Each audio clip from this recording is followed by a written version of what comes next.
Hello, the conversation continues. No rush for the exits right now. Thank you so much for joining us today. I'm Nicholas Johnson. I'm the publisher of Axios. It is great to be back here in Switzerland. I dusted my Davos vest off again. We're very grateful for our partners who have helped make this possible. If people could grab seats up here in the front. We're very grateful for our supporters who make everything this week possible. Very happy to be at Qualcomm House. And huge thanks to Gecko Robotics for supporting this conversation.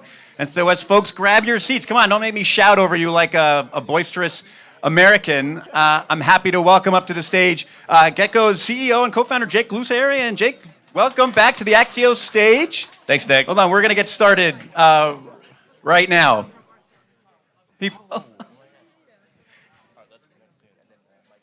There's a lot of, well, we're going to try and share the stage here a little bit. There's nothing more networking than handing out a business card before you sit down on stage at Davos. Jake, good to see you again. Good to see you, Nick. It's been a year. We are talking industry and manufacturing, huge priority for the new administration in Washington. A big topic for you is robotics and AI. Put these two things together, manufacturing and robotics. Yeah, okay, great. So one thing I'd like to say is that, look, I've been at the sites. I've even been at the sites of some of the mining companies in this room, the metal companies in this room. The thing I have to say is that I've seen the actual impact of AI at a lot of these facilities. And I think what is very true is that there's a lot of benefit in genuflecting the impact of artificial intelligence across the physical heavy industries. Obviously, there's a huge benefit as it relates to the stock prices of these companies. And so the more you can talk about it, the more you can try to apply multiples that you see from technology companies.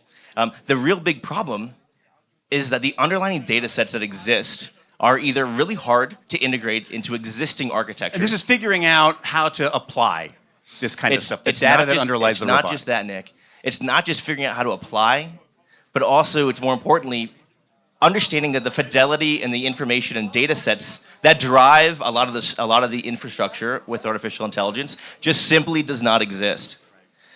And so I think one thing that's super important for all of us to understand is that artificial intelligence is worthless, and actually worse, can drive horrible results that can impact both safety and an environment if you aren't feeding it good data. So the question that we like to ask is, where's the beef, right? It's like, where is the underlying data sets that are driving the big impacts and decisions at these companies? And in the physical world, the data, I'm sorry to say, just simply doesn't exist. I mean, we talk about this all the time as far as, bringing AI into the real world, right? Where so much of it operates in this land of mystery and make-believe. And I feel like the data sets you're talking about here are how to bring the implementation of AI into the physical space where we live, to making it real. Talk about a little bit sort of like bridging that gap, right? Yeah, so I think the most impactful things I've seen artificial intelligence companies do is more to do with the IT or ERP sides of businesses. That's where a lot of the data sets are that these artificial intelligence companies are really great and experts in. But that doesn't actually affect environment. That doesn't affect efficiency and productivity at these facilities. And the information and data and the architecture, that's where you have to actually reimagine the way that you build these the AI infrastructure that powers the most important functions at these facilities. And so that's my approach. You have to completely reinvent the way that you are ingesting information and data, because it's not good. It's built off the backs of people who are collecting data by hand and then manually inputting it into systems and architecture that were most likely built about 20 years ago. I mean, then there's a better way to do this. I know this because I've been to your factory and I've seen it. Talk a little bit about how you physically do that. How do you bring that AI into the real world? So look, it's the fact of the matter is that there's so much information and data out there that is that's fundamentally has low fidelity and is wrong. And so you have to actually go out into the physical world using sensors like acoustic sensors, visual sensors, LiDARs, and you have to collect all this information and data, process it using artificial intelligence and machine learning. And then when we talk about AI, we talk about it a lot as it relates to how does it help me maybe like look up a better recipe for a food.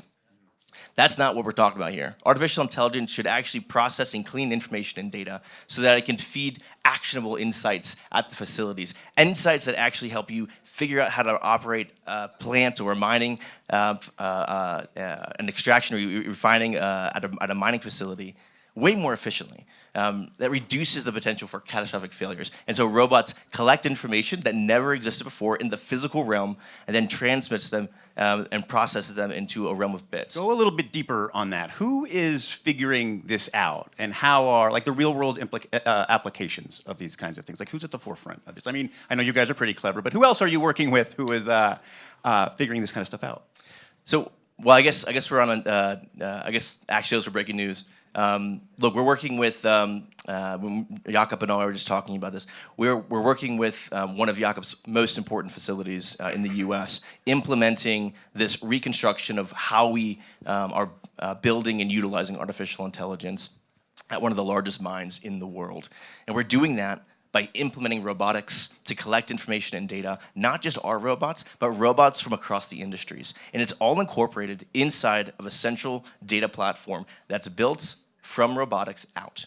It's an operating platform that helps you understand and rebuild your entire facility, all of your assets, inside of one platform that's leveraging robotic data as well as operating data from the facility. Now, you have to combine those two. We talk about the impact of AI, but the problem is you typically don't see the realization of the impact of artificial intelligence because you just don't know how that affects my physical world. If you can understand the health of the physical world, then you can implement operational efficiencies that can drive better decisions that reduce downtimes, explosions, kill people, which all impact both the efficiencies and the safety and the environment. And it just all keeps coming back to that same important point about, do you have valid data from the physical world? You can't guess on this stuff. Yeah, look, I mean, artificial intelligence companies or SaaS companies are dying. They will become extinct. The reason is, if you do not have high fidelity data, what worth are you in a world where artificial intelligence is coding for you?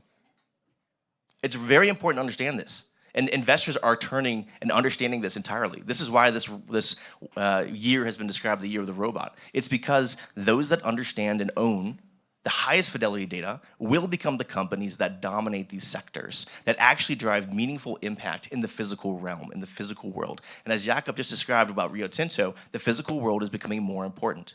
And I estimate that the real big impacts, and we talked about how much more mining, how many more people are going to be involved in a company like Rio Tinto doing mining. Look, I'm telling you, it's going to be an explosion in the amount of onshoring in the U.S., but in general, the amounts of physical manufacturing, mining, these like heavy, boring industries. There's going to be an explosion of growth. GDP is going to be exploding in terms of how much and how fast we are able to grow GDP because of all these innovations, whether they're electric vehicles or artificial intelligence and AI infrastructure. There's going to be an explosion of growth. That's very exciting. But it means that we have to figure out how to make humans have a higher return on their time.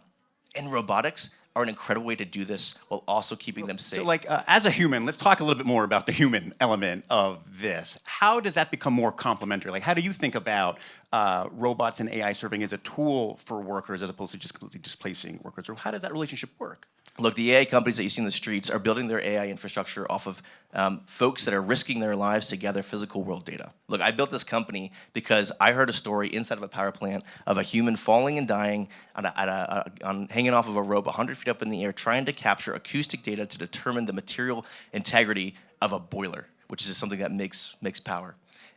That guy died. You should not be sending humans into that job. Yeah, shouldn't be sending humans. People die, and also they're not solving the problem. The data set is horrible, and you just can't build foundational models that way. So why should we all believe that AI companies are actually going to create impact for us if they're building their the foundational models off of guys on ropes, collecting data by hand?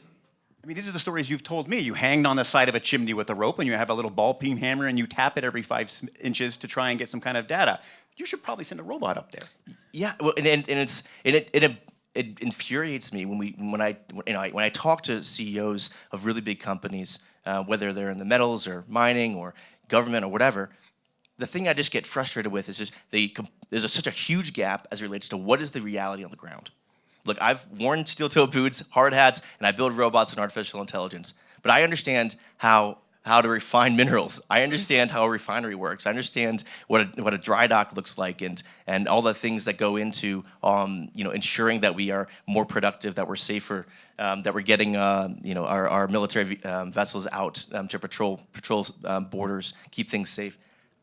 And I think what's so important to understand is that when you're living in a world where like 1 or 2% growth and not losing your job is your incentive, that is a horrible way for you to drive innovation. Why should we all expect that those leaders are going to be making huge changes in the way their business operates? And this is why it's so important to understand the ground truth.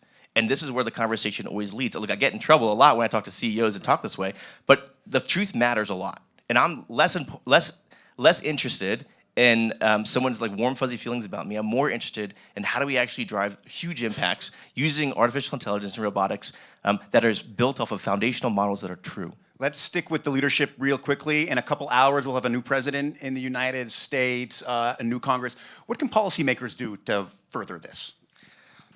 The big things that you're going to start seeing is there's going to be a way of understanding what's the underlying data sets that we're using and leveraging artificial intelligence for.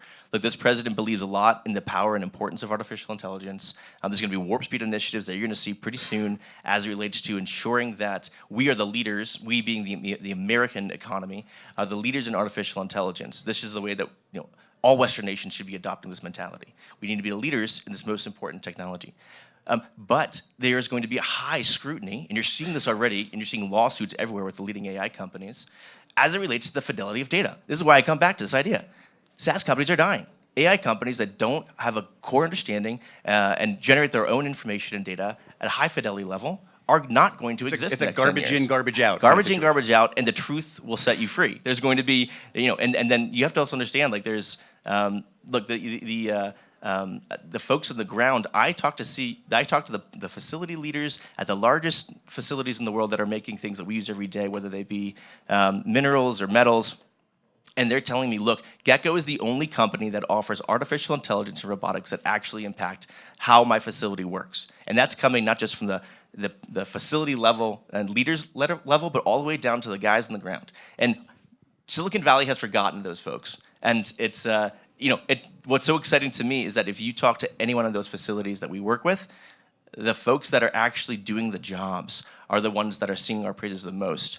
And so it's just it ends up showing you that if you design for the folks that are actually building things, eventually that will lead to the most impactful changes with these industries. That's a great big picture to leave it on. Before we get the hook here at Axios, we have to end on one fun thing here. We're going to end on one Davos thing. You're a regular. You're back this year.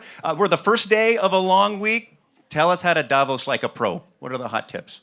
All right. Well, my tips maybe not the most agreeable, but the biggest tip I can leave you with is there is an incentive with Davos to always get invited back, which leads people to not speak truthfully about the perspectives and the people that they represent and the companies that they represent. Meaning that there is such an incentive to buy into the echo chamber, to genuflect, to ensure that you're not rocking the boat.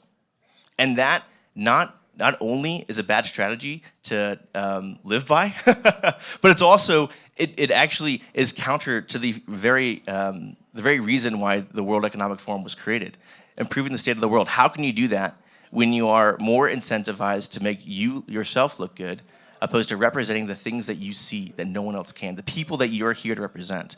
And so my advice for you is speak the truth, even if it offends people. My advice was going to be wear comfortable shoes, but that's a lot better call to arms than mine. Jake, thanks for being here. It's great seeing you. Thanks for Gecko for making this possible. Stick around. The conversation continues with my colleague, Allison.